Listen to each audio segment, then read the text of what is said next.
একদিকে মোদী সরকার দাবি করছে ভারত পঞ্চম বৃহত্তম অর্থনীতি হতে চলেছে, আর অন্যদিকে ভারতে বাড়ছে পুষ্টির জন্য হাহাকার। কিভাবে জানা যাচ্ছে এই কথা? গত 5ই জুন প্রকাশিত নরেন্দ্র মোদী সরকারের report nutritional intake in India সেই কথাই বলছে। গড়ে একজন ভারতীয়ের ন্যূনতম পুষ্টিও জুটছে না মোদী জামানায়। 2017-18 আগে এনএসওর মাপকাঠি অনুসারে একজন ভারতীয়ের দৈনিক ন্যূনতম পুষ্টির জন্য প্রয়োজন ছিল 2700 কিলো ক্যালোরি। 2017-18তে সেটা কমিয়ে একজন ভারতীয়ের গড় প্রয়োজন স্থির করা হয়েছিল 2325 কিলো ক্যালোরি। দেখা যাচ্ছে তারপর প্রায় 7 বছর কেটে গেলেও ন্যূনতম মান কমিয়ে দিয়েও তা ছুঁতে পারেনি ভারত।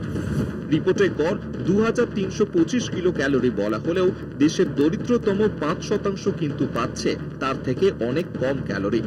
140 কোটি জনসংখ্যার 5% মানে প্রায় 7 কোটি মানুষ।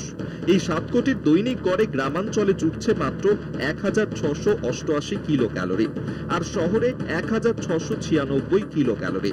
উল্টো দিকে সর্বোচ্চ স্তরে থাকা 5% ধনী মানুষ গড়ে গ্রহণ করছেন গ্রামে 2941 কিলো ক্যালোরি, শহরে 3092 কিলো ক্যালোরি।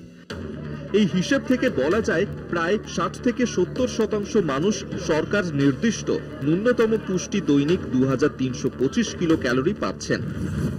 30% বেশি অর্থাৎ প্রায় 42 কোটি মানুষ এখনো সরকার নির্ধারিত ন্যূনতম ক্যালোরি থেকে বঞ্চিত হচ্ছেন দারিদ্র্যের কারণে।